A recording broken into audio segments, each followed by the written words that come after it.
Inside Jon Jones UFC 309 heavyweight transformation, including 4,500 calorie diet, 136 kilograms bench press and 227 kilograms deadlifts. Sunsport gives you the inside scoop on the UFC legend's incredible body transformation. Jon Jones returned to the UFC last March a completely different man to the one fight fans were used to seeing. The former light heavyweight king came back from a 3-year layoff at UFC 285 to make his long-awaited move up to heavyweight. Gone was the lean and mean physique he carried when he was the longtime ruler of the 205-pound division.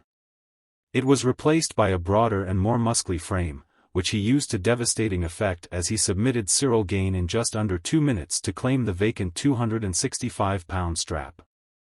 Jones built a body required to mix it with the UFC's heavyweight bruisers during his pandemic and pay-disputant-forced hiatus.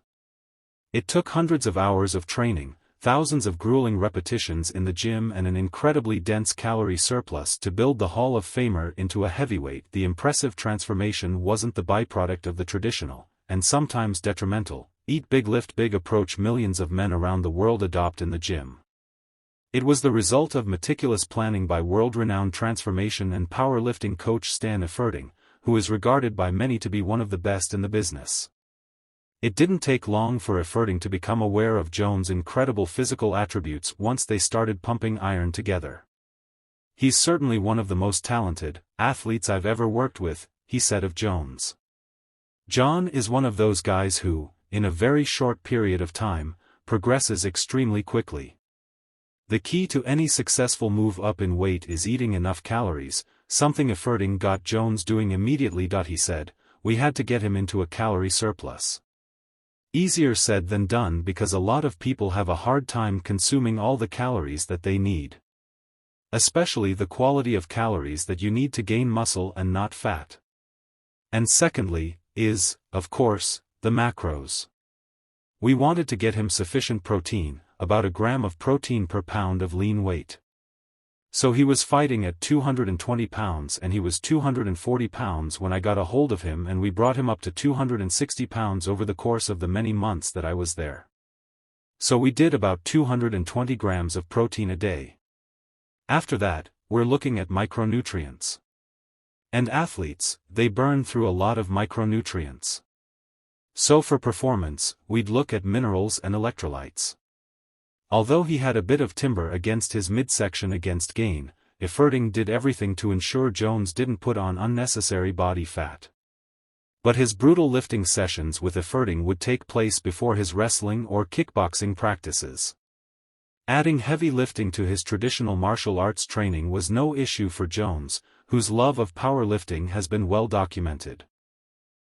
He actually enjoyed them, the big 3 lifts.